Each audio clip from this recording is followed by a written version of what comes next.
I'm not sure that I would put Emily Blunt on the. I think I might want to put Robert Mueller with no shirt off, actually. I mean, like, I don't know. I just think, I actually think that the zeitgeist now is not celebrity.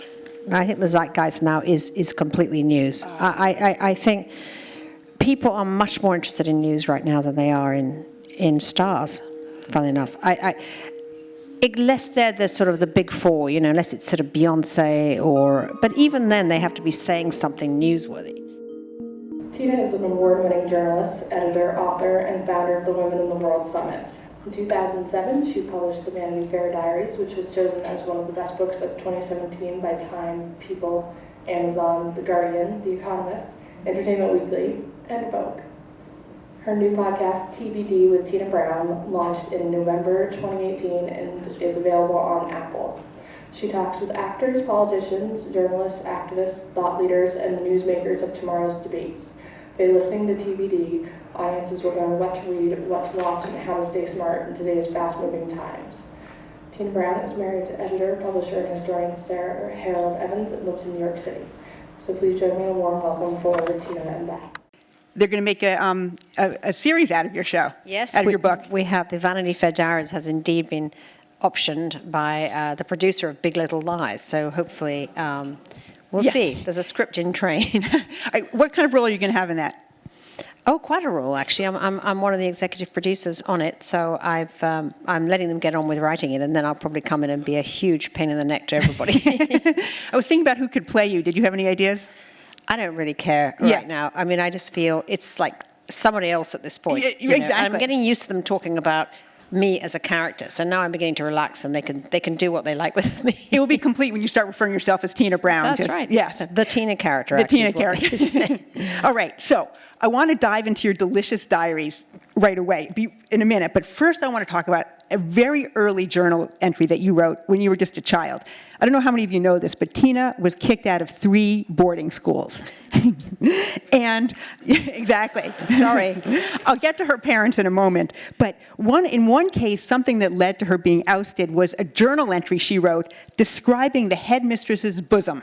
She said, unidentified flying objects. Well, how was that discovered? Were they going through your journals? They were. I mean, this was my great resentment about these boarding schools. Every so often, a bit like in prison, when they come and start, everybody has their cell, shaken down. The matron used to come in and sort of shake down the cell, as it were, and start churning through our underwear drawers and things to see if we had any contraband, cigarettes or evil candy or something.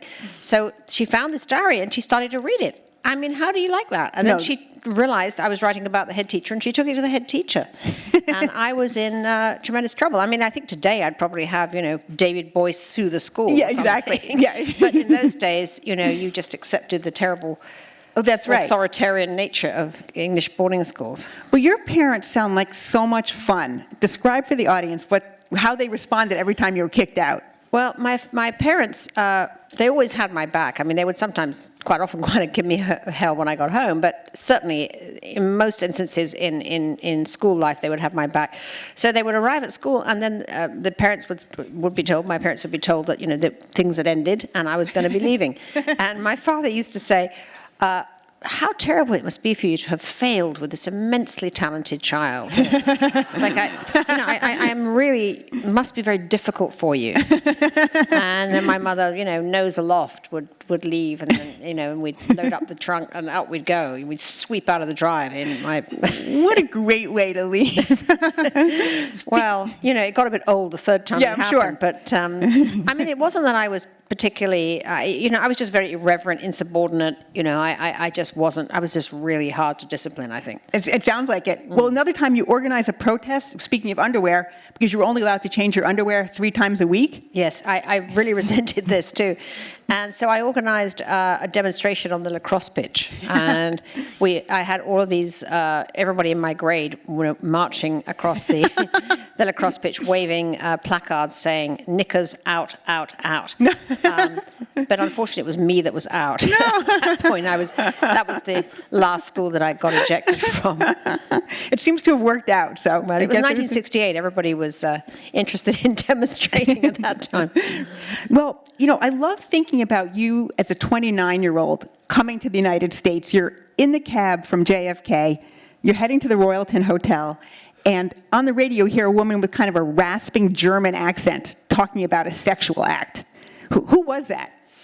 Well, it was very strange because I'd never heard this. I mean, I'd landed, I got into this cab, and I kept this voice, this German voice in the cab was rasping on and saying these unbelievably lewd things. I was taken aback, and finally I rapped on the window of the cab, and I said to the cab driver, like, "What are you listening to?" And he said, "Dr. Ruth." And that was my introduction to Manhattan. It must have seemed like such a strange country. And I don't know if it was on that trip or when you came back, maybe around Christmas time, you said that you felt your London bravado disappearing or evaporating. Talk about arriving here. Well, it felt, I had been the editor of Tatler magazine in London, which was a glossy magazine, a monthly magazine, which I'd sort of taken on when it was an ailing sort of shiny sheet, really, and I turned it into this kind of attitudinal glossy that was a kind of the Princess Di sort of covered her up and down. And when I got to New York, I'd been an editor in London, but I felt it was just overwhelmingly. It was so big and it was so materialistic and so wealthy and affluent and noisy and all the things you feel when you first come to New York. Yes. I found it thrilling. Yeah. But I also did find it very daunting at first, and there's a lot of my diary is about trying to adjust to being English in New York, and trying to sort of learn how to be a New Yorker, if you like, and wondering whether I can cope with it, and at the same time being wildly, madly excited by it and attracted by it, because I was a young woman who had got this huge chance, and it was the most thrilling chance you could possibly imagine, which was to be the editor of Vanity Fair. Well, I mean, that's the thing. You were 29 when you were first being wooed, which I guess seems younger and younger every day, to me at least. Were you thinking, I can't believe this is happening, or did it just almost seem like the natural progression of events? Well, I really wanted that job, and they'd first sort of identified me at Tatler because Tatler had been bought by Condé Nast, which owned Condé Nast magazines, which owned Tatler and all of these Glamour, all of these big Vogue, all the big glossy magazines. And they first came to me to ask if I would come and be a consultant in New York to help the editor that they'd put in after the first editor failed. So there was the first launch editor, and it bombed, and then they put in another editor who also, as it turned out, to be a failure. But they'd asked me to come and help him at first because they didn't want to fire the second editor. And so I came in the summer first as a consultant, and I had no thought that I could really take the editorship over. I just was sort of excited to be asked to do this. It seemed like a huge thing, this Vanity Fair in New York. But I soon realized that he couldn't do it, and I should. And it sort of grew on me with a sort of mounting realization that I actually knew what to do with this magazine, and he didn't. And so I went up at the end of the consultancy, and they said to me, "We want you to do it. We see that you should do it. Right. But we want you to work with him." And I said no, which was pretty cocky of me, I realized, because, I basically thought if I come and help him, he'll succeed because I'll do the job. Yes. And I'm not going to have that happen. I wanted to have the job. Yep. And so when I look back on that, that was a fairly, it was quite a cocky, as I say, thing to do. I said goodbye, and I went back to London. It was a big gamble, really. And I thought, I'll sit and wait and see what happens. And then I thought I'd blown it. Then you were sitting there having doubts. I thought I'd totally blown it. I thought, why did I do that? I should have just grabbed this with two hands. Yeah.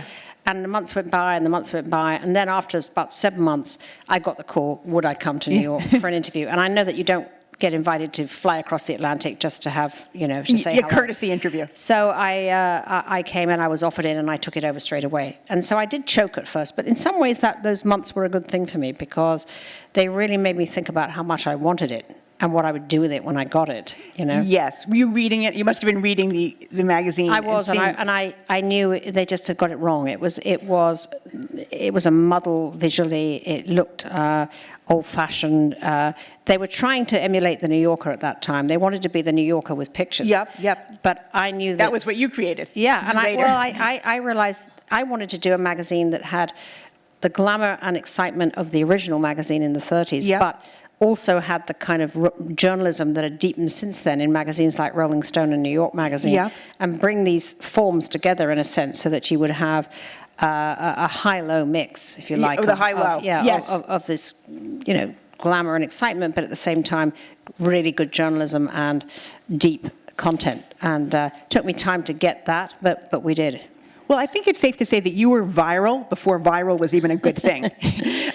You had such a great sense, and there's a couple covers. I'd love to talk about the backstory. The naked and pregnant Demi Moore, the Reagans dancing, and of course the cover story that you wrote on Princess Di. So let's talk about how you got those shots. Well, I'll talk about them in the order they happened, right? Good. Because the Reagans dancing was really the first big breakthrough of Vanity Fair. Because when I took it over, it was in March.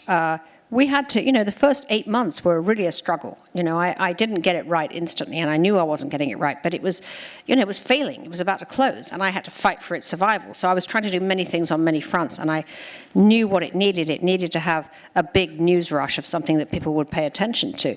And we got access to photograph the Reagans, and I took with me Harry Benson to the White House, who's a great photographer who has photographed many a president. And Harry brought with him this boombox, which certainly dates me, but he brought with him a tape of Frank Sinatra singing Nancy with the Laughing Face. And he set up his boombox. We set up the screen at the White House in the map room, and we were going to wait for the Reagans to come and get their photograph taken on their way to this state dinner with the president of Argentina. And they came by, and you heard them rumble of Reagan's laugh. He's in a black tie, and she's in one of those beaded, galanos gowns that she used to wear in their ride. And Harry Benson hits the boombox, and we hear Frank Sinatra singing Nancy with a Laughing Face, and Nancy stops and she goes, "Oh, Ronnie, they're playing our song." It really was like a B movie, and he said, "Honey, let's dance." And the two of them started doing this foxtrot around the room. I mean, they were just going as if there was not a care in the world, as if we weren't there. It was astounding. And then Harry Benson was jumping up and down, taking pictures, 3 cameras. He's very excitable, very Scottish, Harry Benson. And he was going, "Mr. Reagan, Mr. President, give your wife a kiss." And so he leans in, and he does. And he gives they have this sort of smooch, which I know is going to be the most amazing pictures. And I'm thinking to myself, tee-hee, we have this fantastic shoot that's going to make an enormous difference. And it did. We put the dancing on the cover and the kiss inside, and called it the Reagan kiss. And it just went, as you say, viral before there was viral. So that was a huge lift, a really big lift. And did you know, it sounds like you knew right away. Right away, because it was just so cinematic. And, I mean, the Reagans were geniuses because they had this ability to create images that collude with national mood. They knew, I mean, we wanted that kind of optimism at that time. Yep. And it was just this lovely, optimistic sort of Hollywood couple. It was just, they knew how to create images. I mean, I'm sure they must have understood what they were doing, but they couldn't have planned it because they didn't know about the boombox. Because they didn't know about it, and they didn't know it was going to happen. Well, you must have seen his boombox. Did you think? Well, I didn't know he was going to, what he really had in mind. Yeah. I just thought that he was just being kind of corny by having kind of background music, I didn't realize that he was... I don't think he knew they were going to do that. Yeah. He just wanted to put them in a good mood. Yeah. What kind of negotiation goes on to get access like that? Like, how did you get that? Everything is social in the end. Yeah. I mean, you can go through channels, but that's going to take you months and months. Yep. And we would never probably have got on agenda with them. Because we weren't actually really at all hot right now. Yeah, that's why I was wondering. At all. I had somebody on the staff who was a friend of a Hollywood producer who knew a Nancy who'd had dinner with her. It was like that. And so it got through, and the message got... And she, I think she made all those kind of decisions, really. I think she liked the idea that we were doing them as a couple. which Oh, at I'm that sure. time Yeah. wasn't being done a lot. It was always about him or her, but no one was, we were doing them as a couple. And we had, William Buckley wrote the piece about why their marriage works so well. So they felt that was a bit of a carrot too, to say, we have that William writer. F. Buckley to do the piece. And at that time, since I'm having trouble remembering how things were before the internet, when something was so successful, what did that translate into? Magazine sales, obviously. I mean, it gave us the newsstand lift. I mean, we were on every single TV show, everything. And it really put the fact that Vanity Fair had been cast off its sort of shadow of failure. Yep. But you have to do things, in threes, for it to really work. And we followed it up very quickly with a brilliant piece that Dominic Dunn, who I discovered, who was this failing film producer who I got to write a piece, and turned out that he was an amazing writer. And he wrote the piece about the Klaus von Bülow, that big social murder that was happening, alleged murder, where Klaus von Bülow was allegedly had tried to kill his wife Sunny with an insulin injection. And what Dominic Dunn, again, I mean, his connections got us right into the heart of that story. We got a photo shoot with von Bülow on the eve of the trial, and I assigned Helmut Newton, the great fashion photographer, to take that picture, because I just thought Helmut was just so damn kinky. And I knew that he would love Klaus von Bülow, and he persuaded Klaus von Bülow to put on, he said, let's go into your closet and choose something for you to wear, and chose a black leather outfit. Okay, well, if you're about to be tried for murder, dressing in a sort of satanic, sort of S&M rockers outfit wouldn't have been your first choice. But guess what? Von Bülow puts it on. And Dominic writes this incredible piece. But this picture of von Bülow in black leather just went everywhere. So that was the second big lift. And then the third big lift actually was the Princess Diana. Oh, that you wrote. Yes. So talk about that. To Demi. Demi was quite a bit later. The cover with Princess Diana, which is called The Mouse That Roared, that was the piece that I wrote, which was breaking the news that the Prince and Princess of Wales marriage was in trouble. I mean, the idea that was ever news now feels like, of course, we all know it, but it wasn't known then. That's hard to, you're right, it wasn't known then. And I had, because of my Tatler contacts, because Tatler was a society magazine, really, I knew lots of people who were working in the palace, and they kept telling me that everything was not as we thought, that it was really bad scene backstage, and that Diana and Charles were getting on horribly. They had terrible scenes. Things were going really badly.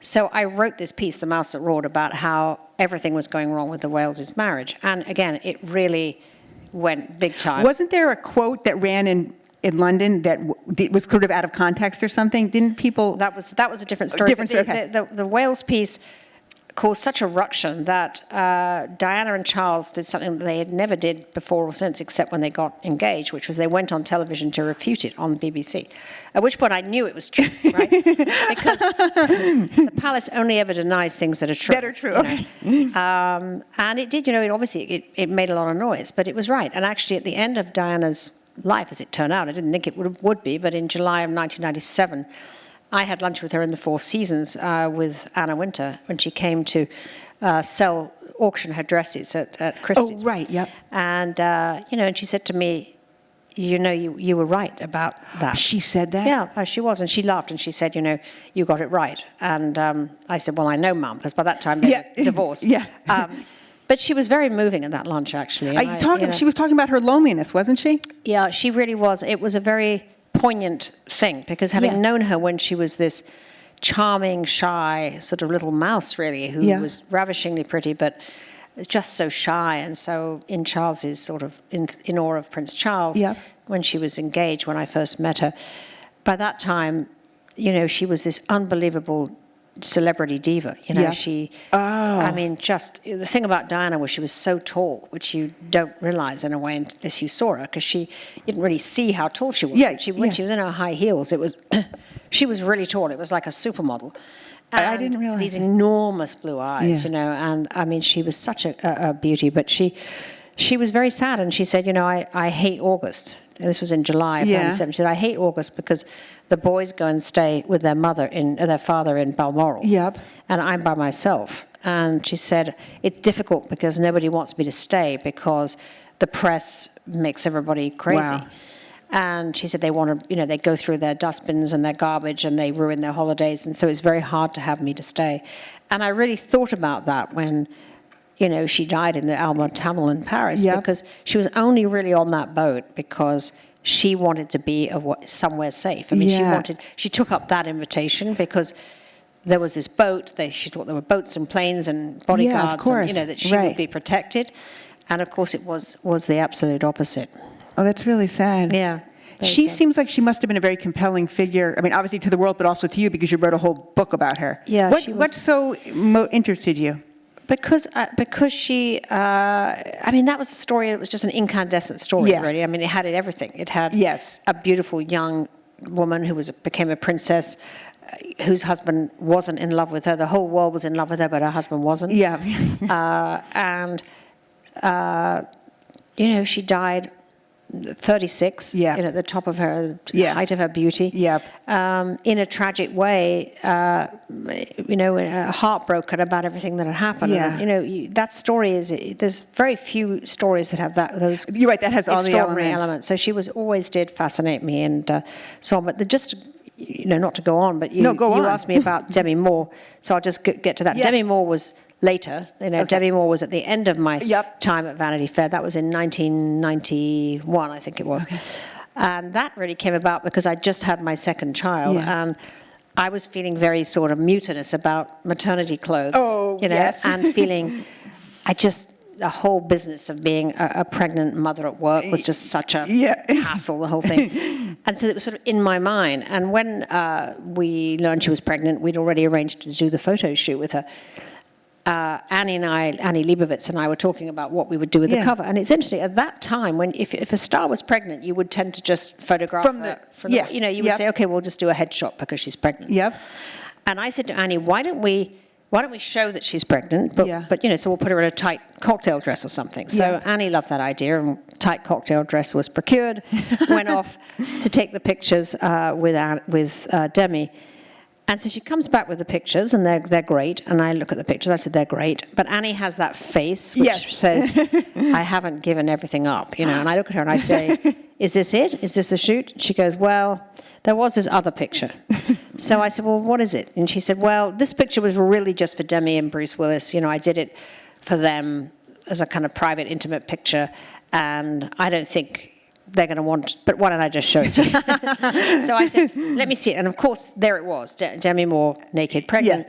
I went absolutely ballistic. I said, this is just unbelievable. We have to have it. We have to have it. We have to have it.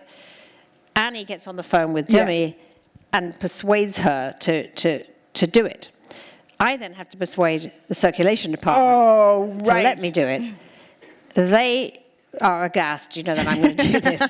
And they say, we have to ask Walmart if they will put it on the newsstand. And Walmart says, no, absolutely not. It was a piece of pornography as far as they were concerned. And they weren't going to do it. So not to be defeated, I said, let's shrink wrap it. Let's just do it in shrink wrap, and we'll just put it with we'll put it with Penthouse and Playboy, and that's it. So that's what we did. We it's porn. Yeah, we shrink wrapped it. And I remember the night sort of before the magazines dropped, I said to my managing editor, I said, I wonder whether we could get on the Today Show with this cover. And of course, it just went. I mean, as you say, it went really big. I mean, and now every pregnant actress has that shot. It's still going. It's still on. It's still going. And now having a pregnant, naked shot is a sort of rite of passage for... Right, you're not anybody unless you've had naked pictures released. And in fact, the last one, I think, was last August with Serena Williams. Yeah, she did hers, Yeah, right? she did it too. So that was... I did feel we struck a blow for women with that. I think cover, so. Because we liberated... I don't think maternity clothes... I think it killed them, actually. I didn't realize I had you to thank for killing the maternity clothes. You remember those clothes? Yeah, they were terrible. I don't think people wear maternity clothes anymore. They just think they can show their stomachs. Yeah, well, I guess, but the flip side of that is they'll say you're never in this society off duty. Like, even now when you're pregnant, you need to look hot. Yeah, that's right. Even that's you're the dead, other way of looking at it. That's unfortunately, we don't all have Demi Moore's body, but never mind. Let's go back to just one quick sec with Princess Di. What do you think the big royal story is now? I mean, I saw a headline the other day that said, princesses at war. Like they're trying to drum up this controversy between, competition between. That was just inevitable, wasn't it? Of course. I know. And the thing is, if they keep doing it, it'll be true, because it'll just get so irritating for Kate. I do think that that's a tricky area for Meghan Markle. It's very difficult to sort of dial back heat, when you are. Oh, interesting. And she and Harry are now just the number one. Yeah, they just seem exciting and vibrant, right? Very excited and vibrant. And Prince William is the next king after Charles, So in the end, Kate Middleton is going to be queen, right? She's going to be queen. Yeah. She has to wait for Charles, but she's going to be queen. And there is nothing really no bigger deal in the sense than being the queen. And so therefore, queens don't really like being upstaged. You could argue they can't be upstaged. Yeah. But one of the questions that really became very difficult for Diana was there's a lot of jealousy of her in the royal family, because there's a poor old Princess Anne, Prince Charles's sister. She slogged around doing charity work for years. She has gone to dreary places and she's gone to hospitals and she has been such a good egg, about everything. And, she can't get arrested. I mean, nobody wants to take a picture and nobody ever gives her any press. And all Diana had to do was kind of, appear in a hospital ward or something. Yeah. And the world's press was there. Yeah. And it really did. And I think even the Queen, she supposedly would never kind of bother about such things. But I was told that she got very irritated when she did her opening of Parliament one year. And everybody, the next day, all the pictures were of Diana's new updo, right? And, if you've gone to Parliament in a gold coach and you've opened up Parliament and you've done your thing, and then it's about... someone's hair. Exactly, someone's hair. You start You're the to say... heir, but it's somebody's hair. Right, it gets tricky. In your diaries, you do talk about moments when you're insecure and struggling. And I'd love to talk about that in a minute. But there's also just very early on, of course, that great Tina Brown, the character Tina Brown, that great confidence. And you were really among the first women to break through the boys' media club. And that put you in contact with a lot of high-profile men, and some of whom are now being toppled by Me Too. And of course, Harvey Weinstein wooed you to work to co-found Talk magazine. So I was wondering if you could talk about what it was like working with him and how That wasn't my greatest career move, I will say. But it was a good magazine. Well, it was. I left the New Yorker in 1998, where I went after Vanity Fair. After 7 years, I left the New Yorker, and at the invitation of Harvey Weinstein, to start a magazine with him that would be both books, films, and a magazine. It would be more than a magazine. And that was why I left the New Yorker, because I wanted to do that with the New Yorker, actually. And they didn't want to do that, I think, wrongly. And I think I've been proved correct that they should have done, because that brand extension That's right. was something I was arguing about doing, and they didn't want to do it. So Harvey came to me and he wanted to do what I wanted to do, right? Except start something new. So he was... people forget that he was extremely persuasive and charming when he wanted something. Sure. And the trouble is that once you're working with him, it's Jekyll and Hyde. It's all about the romance. Yeah. And then when you get there, he was extraordinarily difficult to work with. I mean, he never sexually harassed me. Yeah. But he was so volcanic and explosive and abusive, and I mean, it was really. A change. I'd spent 18 years working at Condé Nast magazines for Cy Newhouse, who was, a real gentleman. I mean, he was capricious. He was, at times, very tough. Yeah. But he was always, civilized, charming. He not charming always, but always a civilized. There was an atmosphere there of great respect, shall we say? Anyway, for women, there was never any of that kind of stuff there. And so to go to work for Harvey was like, it really was like the Hall of the Mountain King or something. It was just totally, it was a huge mistake. I mean, within about a week of going there, I knew I'd made the most colossal mistake. But I had to live with it. I had to eat it because I did it, and I then tried to make it work. And the worst thing that he would do, which I now understand why he would do it so much, but he would constantly go around town assigning people to write articles for the magazine, who were people who were trying to write gossip items about him. That was about stopping those gossip items, So it was about saying, oh, you don't want to write about me, we'll give you a contract to Talk magazine. Oh, really? And you come and write pieces. So then it was my problem, right? Oh, so you then have an article. Did you know why these articles were being assigned? So I would, no, I mean, of course I would refuse, right? Which then put me in, a terrible situation. Right? He was furious with me, but so was the writer, right? Oh my gosh. So it was like this went on, and it was so difficult, all of it. It was just the tip of the iceberg with him, how hard it was to work with him. Yeah. But, he also, at the time that I went to work with him, it wasn't the Harvey we see now. It was the Harvey who'd just done Shakespeare in Love, all those great all movies. those great films. Yeah. And that was what attracted me, was the of course, all the movies you were watching. All the movies he I had was produced. watching. Exactly right. Yeah. So it's a very strange story. Has he contacted you? Or? No. I mean, who knows what he's doing? Yeah. All right. I'm proud that we've gotten to this point in the evening without mentioning Donald Trump. But I'm sorry. I'm now going to bring him up. So you excerpted Art of the Deal in Vanity Fair. I did. And you liked it, and talk about that and what before he had curdled the earlier Donald Trump. That's your word, I think. Well, Trump runs through this book like a recurring virus, I suppose. No, he submitted the Art of the Deal, his publisher submitted the Art of the Deal for us to read. And actually, my staff didn't much like it, but I was interested enough. I said, let me take it home for the weekend. And I have to say, I write in my diary that I feel that it has a terrific voice. I like the voice in the diary. Yeah. And I said, you feel you've been nose to nose with a con man.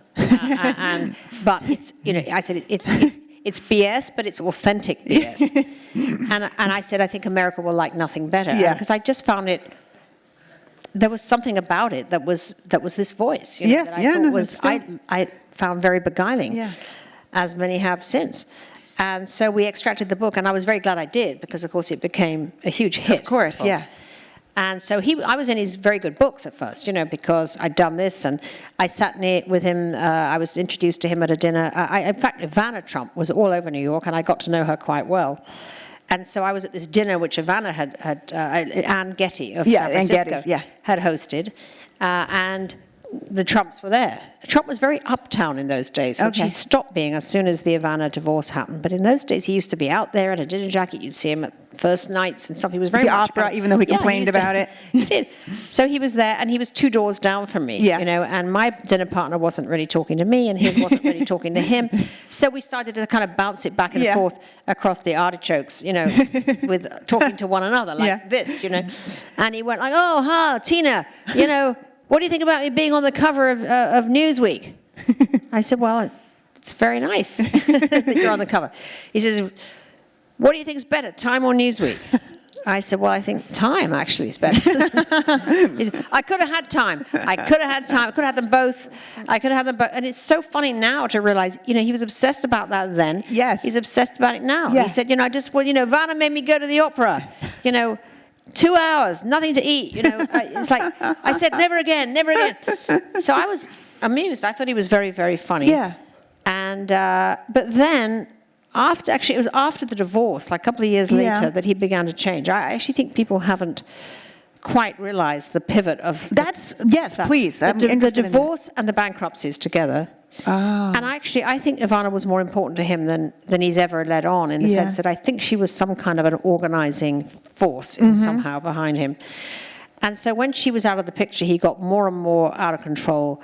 And the bankruptcies really were, we revealed in the magazine, we covered those intensely, about the fact that he was no longer what he said he was, that the whole Golden Tower sham was, over, and he was bankrupt. Yeah. So that we wrote about, and he was absolutely livid about that, And Marie Brenner did a really good piece about him, where she talked about all of this. And she also wrote that he had a copy of Hitler's speeches on his desk.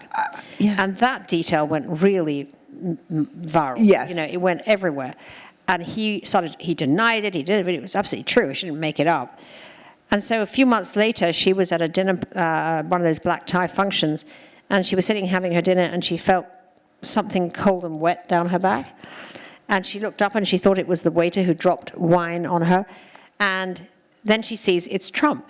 Trump has thrown wine over her, And he then, has kind of rushed off across the room so she wouldn't say So anything. childish. And there he was sitting. It was ridiculous. He scuttled off like this kind of miscreant and was sitting there canoodling, as I wrote it, with his, what did I say, his blow-up doll, Marla.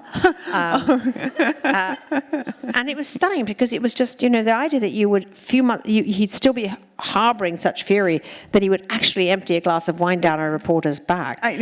And then one just realized that he was really changing. And I think something happened, in those years. That's fascinating. The bankruptcy, maybe the bankruptcy took him into this kind of internal panic or something, but he never was the same as he was at the beginning, when he was actually quite a sort of New York character of a certain kind that wasn't as malign in a way as he became. I know. Now, when did Spy magazine start covering him?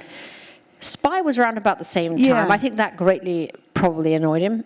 Yeah, maybe because he doesn't like being laughed at. Yeah. But I guess if he just stayed in business, he would have just seemed to be a particular kind of 80s figure who'd kind of come and gone. Right. But Trump Tower was really the gold tower with the waterfall and the funny financing, as it were, was the kind of leading indicator of the era when you think about it. Yeah. So, Tina, when I started reading the Vanity Fair's diary, I thought, I'm going to underline a few things so I can know what I want to talk to her about. And soon I realized I was literally underlining every sentence and every page. So I stopped underlining. But there is something I want to read. This sentence, and there's so many like this, but this one kind of actually made me gasp just because it was so great when I read it. All right, so you have driven through Tuscany to interview a disgraced Tory peer, I think, Lord Lambton. Correct. I was picturing you in a sexy convertible. I don't know what kind of car you were actually in. I don't know. It's probably a Volkswagen. But Okay. So he had written a piece for Vanity Fair about his home. That was a 400-year-old house that Pope Alexander VI had lived in. And you're feeling very lucky, it seems, that you're getting to see this house. And this is what you wrote. I was reminded about the delightful access a magazine provides. It gives you a license to satisfy curiosity without the rent of social obligation. I love that, the concept of the rent of social obligation. And I was wondering if you could talk about that, because I was thinking, as you were saying earlier, a lot of access you get is through these social connections. So talk about that tension of getting an interview or access for a photograph because you know the person, but then the coverage isn't always what they want. Well, I have to say that most of my social energy in the 80s, because that was an immensely, crazily, much, much more than ever it is now, social time. My social energy was always about getting the stories. Yeah. I was there because I was working. Yes. And I'm naturally quite introverted, actually. I like to stay, I never go out at the weekends. I like to sit and read my books and hang out and be by the fire and all of that. But if you're a magazine editor, my feeling is you need to be out there sort of vacuuming it all up and getting the stories. And I did find that meeting people in those ways allowed me to pick up great leads, which I could then hand to the reporters. Now, when you do that, of course, it's true, you don't always please the people concerned. That was always a bit of a dance, about, and actually, the truth is that I went on persuading Donald Trump to do stories for me, and he fell for it twice. I persuaded him to do the Marie Brenner story. Then when I went to the New Yorker, he decided to kind of forgive me for a bit. And he asked me to breakfast, I remember, I think it was at Trump Tower. And I persuaded him to do a profile for the New Yorker with Mark Singer. Oh, right. And Mark Singer's piece, honestly, if you get a chance to look it up, it's there in the New Yorker. It is one of he's actually turned it into... The description of his hair in that piece? Oh, it's hysterical. It's the best piece ever done on Trump, in my view. Yeah. And he turned it into a book. It was hysterical. And he agreed to do it again. And so this time, I knew I'd really blown it. There was nothing I could do to ever get into any sort of situation. I'd blown it. It was two times, but it was worth it because Mark Singer's piece was so great. But yes, there were times when sometimes I found myself, I always tried to do the piece that I thought was right, in the sense that I would, if the person didn't like it, I also made sure it was a correct and accurate piece. Yes. Sometimes, frankly, news collides with the fact that you like a person very much. Yes. And if you're an editor, you've really got to decide, are you an editor or just a socialite? I was thinking about Sally Quinn. Right. And that is review of her novel. She'd written a novel in 1986 or 96, yes. A Washington social memoir novel, and talk about what happened. Well, Sally was a good friend, and Ben Bradley was a very close friend. We actually got married in their house. Yeah.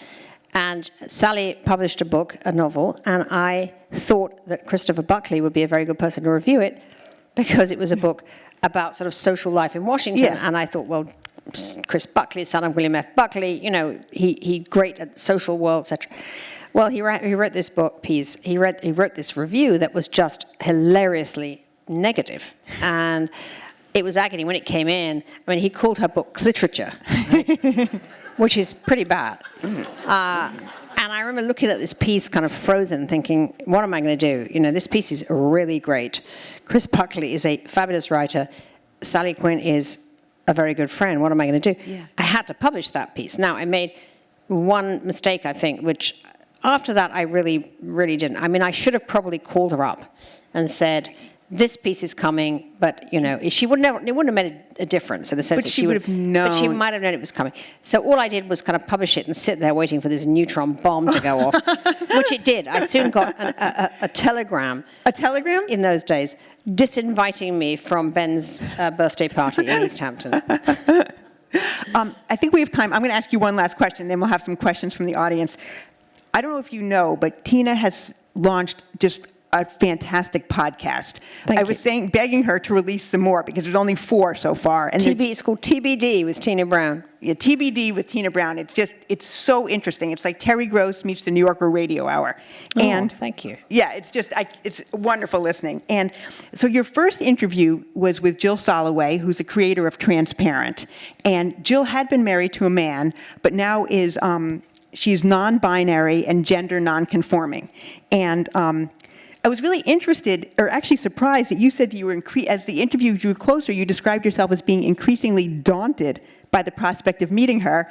And you also said something that surprised me. You said, I saw someone whose gender journey has truly set them free, and I felt unexpectedly envious. The pursuit of glamour is such a burdensome bore. Right. You still do look very glamorous. Well, thank you very much. I mean, I'm wearing. No, I mean, I'm definitely entered my buzz cut phase. You know, I'm looking now. I just want to be. You know, I thought she was great because she seems to have found a way to just completely sort of jump out of who she was and change herself and embrace a new her. Yeah. And I love that. I think a lot of us are burdened by the people we were or people we wanted to be, used to be, want to be, and don't really want to be anymore, and yet you sort of, out of habit, go on being that person. I think there will be nothing better than to, actually what I really want to do is I want to be stomping around, you know, in thick stockings and country brogues and with tight silver curls. And I don't know, I just, Clemmy Churchill, you know, wouldn't that be nice to be looking? But she actually, of course, was played by Kristen Scott Thomas, who looked absolutely divine at all times. Yeah. So I don't think that really applies. But I think American women are not allowed to age. You know, it's just such a bore. You know. Yeah, it's a bore. I think it's just we all such agree. a bore. Everybody spends all their time trying to fight it. Trying to fight it. Yeah, like tomorrow you should look younger than you did yesterday. Right. If you're doing things right. Great. So why don't we have some questions from the audience? I'm sure people have great questions. Hello. Hi, Tina. I absolutely love the diaries. Oh, thank you. And, Vanity Fair has been my favorite magazine. Hey. I particularly enjoyed your term as its editor. Thank you. Of course, we've discussed you know, this in this talk as well, but the power of the cover is something really extraordinary. And I think whilst you were editor, that really shone. That was the sparkling facet. So just for a second, think that you are still the editor of Vanity Fair, and you decide to put Emily Blunt on the cover. What creative get-up would you think, on the spur of the moment, to project her in? I'm not sure that I would put Emily Blunt on the. I think I might want to put Robert Mueller with no shirt off, actually. I mean, I don't know. I just think, I actually think that the zeitgeist now is not celebrity.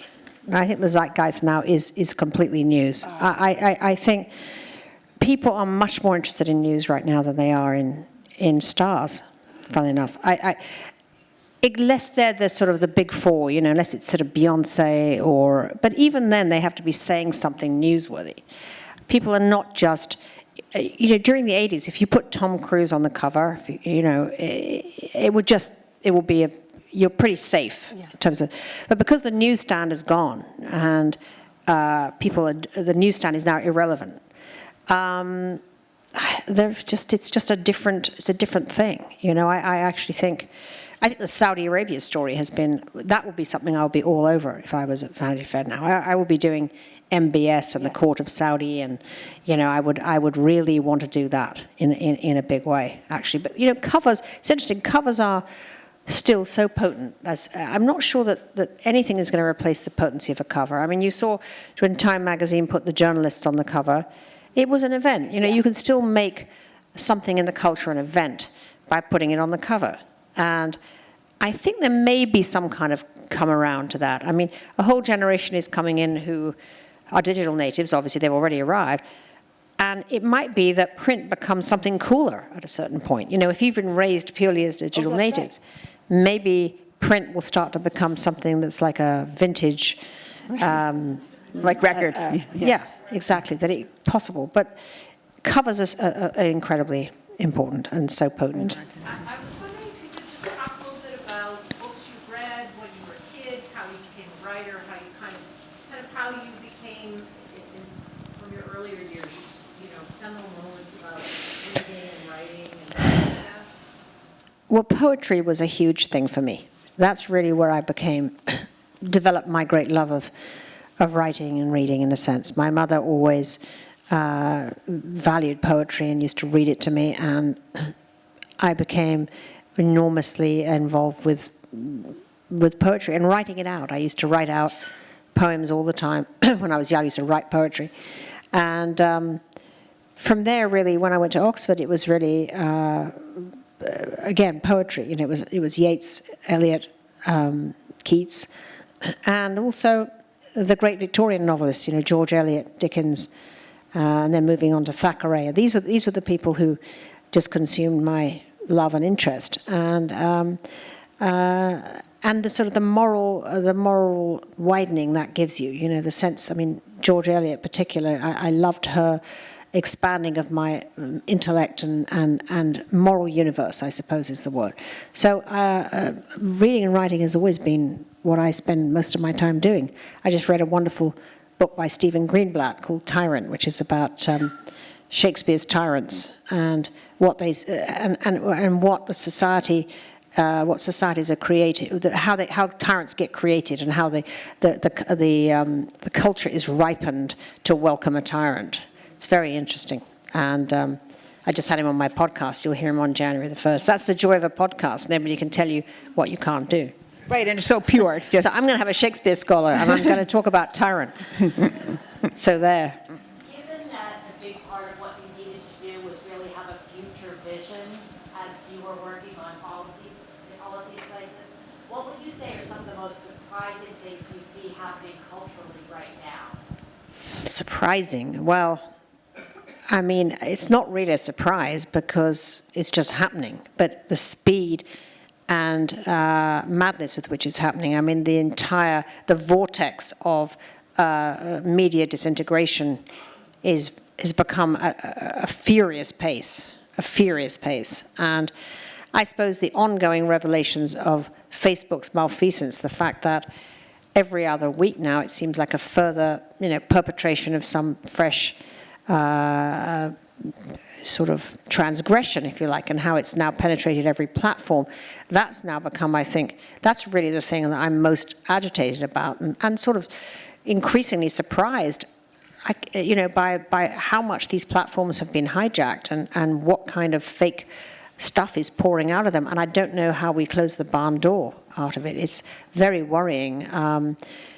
You know, Maria Ressler, the great journalist in the Philippines, who founded the site Rappler, which stands up to the tyrant, you know, Duterte. I mean, she will tell you that her country is now what she calls it a Facebook nation. You know, that it's been hijacked by the regime to pump out horrible lies and ethnic, you know, smears and things that get people absolutely agitated, and it's become really a dangerous thing. So that worries me a great deal. I spend a lot of time thinking about that. Yeah, it's terrifying. It's terrifying. I mean, You've mentioned that you've dealt with both Harvey Weinstein and Donald Trump. What's been your winning formula over your career of how to deal with very difficult people? I don't think I did deal very well with Harvey Weinstein. I mean, talk closed because, it just didn't work. I mean, I'm not easy to bully. I don't get bullied because, I mean, having media is a great comeback, right? I mean, if somebody tries to bully you when you have a media platform, you do get to have the last word. So that's one way of dealing with it. And I think having a sense of humor is very important. I mean, I tend to feel that being amusing and funny about something is way more, a much better weapon, than anything. And in fact, whoever runs against Trump has got to know how to deploy humor, because actually he doesn't have a sense of humor. There's no humor there when you think about it. And he gets very agitated in the face of humor, as we see with him tweeting that Saturday Night Live was treason. It clearly got to him. Hi. You have a tremendous say in the media. What could you address in your podcast or something? Ageism of women in the workforce today. No, it's very ugly. It's very bad. And ageism in the workforce, particularly towards women, I think that's absolutely right. And somehow it keeps getting shoved aside, and it's not being considered as important as some other issues, but it's probably one of the worst issues, actually. I've tried to do, I now spend a lot of my time doing the Women in the World Summits, which is my company now, where I started a live media company to produce these convenings of women. And every single year I've wanted to do this topic.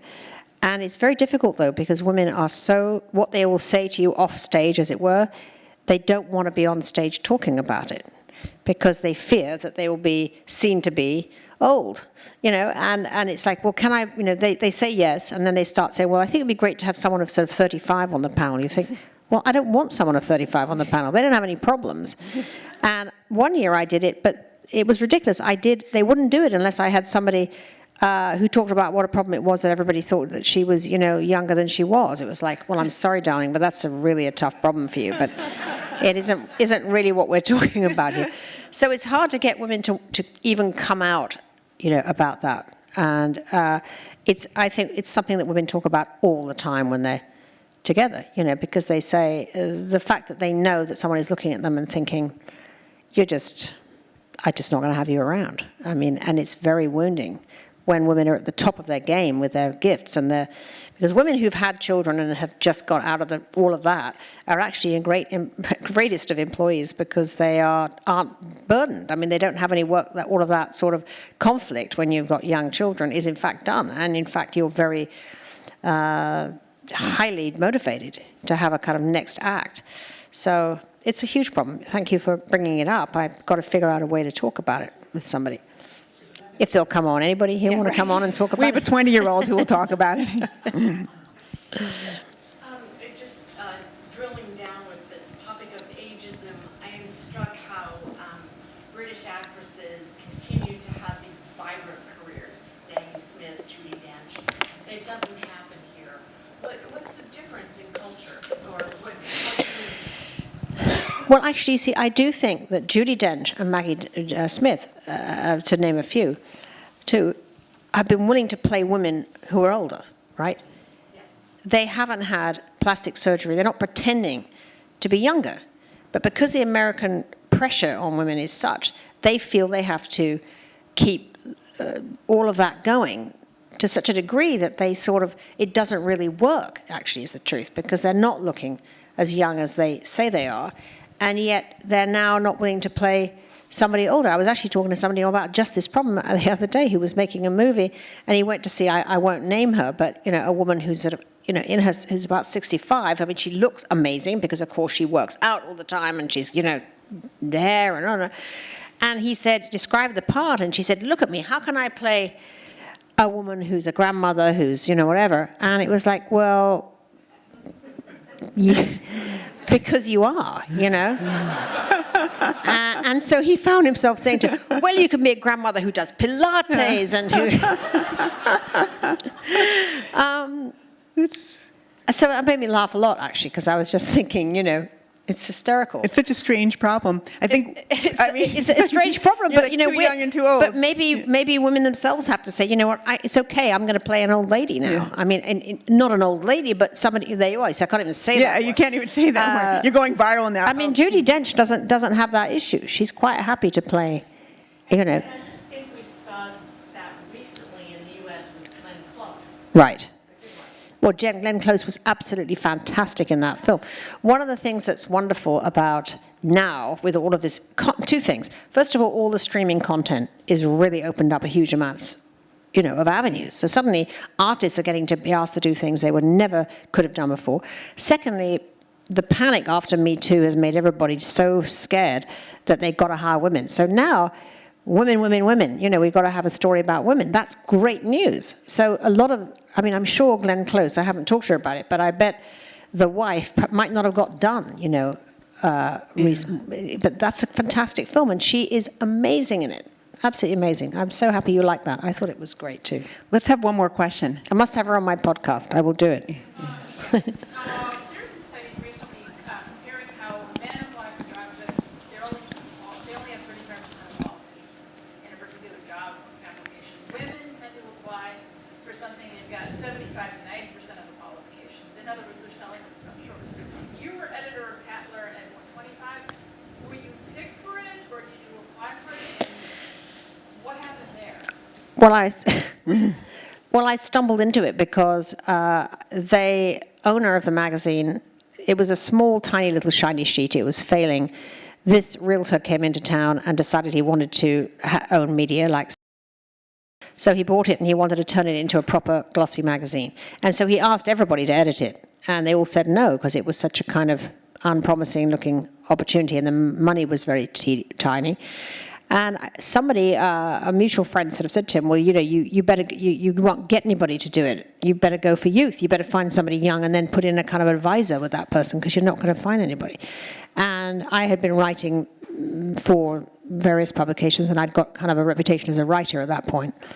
And so he asked me if I wanted to do it, and he put in a kind of senior person on top of me, but after about 3 weeks, I managed to get rid of the senior person because I took to it and I realized I knew how to do it, you know, so I was just lucky. It was one of those lucky things. I mean, you know, lucky breaks are lucky breaks, and it was a lucky break. And, you know, I think, I say, when people say to me, oh, my daughter wants to go into journalism and, you know, what should she do or whatever, or my son, I always say, like, go and work for something that's a small ailing thing, you know, some little thing. Don't go and work for the Boston Globe. Right, no. You know, I mean, you know, when you're that age, because you're going to be a tiny cog in this huge thing with all of these big shots. Great you know. experience. Yeah, you've got to go and edit something called like the Boston Flea Pit or something. that is some small see a rush thing, of applications you know, now. with a circulation of whatever, and 6 people. That's perfect advice. You know, and then you're going to do everything. You're going to write the Exactly. headlines. You're going to do the Yeah, thing. you're You're going to learn putting it how out. it gets published. Yeah. How you're going to have to deal with it, finding an advertiser, and it's much, much better training. It's such smart advice. Yeah. Well, Tina Brown, thank you so much for talking Thank to you. us. Your book is wonderful. Thank you, everybody. Thank you. Thank you, Beth. Thank you, Beth. And Tina's going to be signing books. Where are you signing?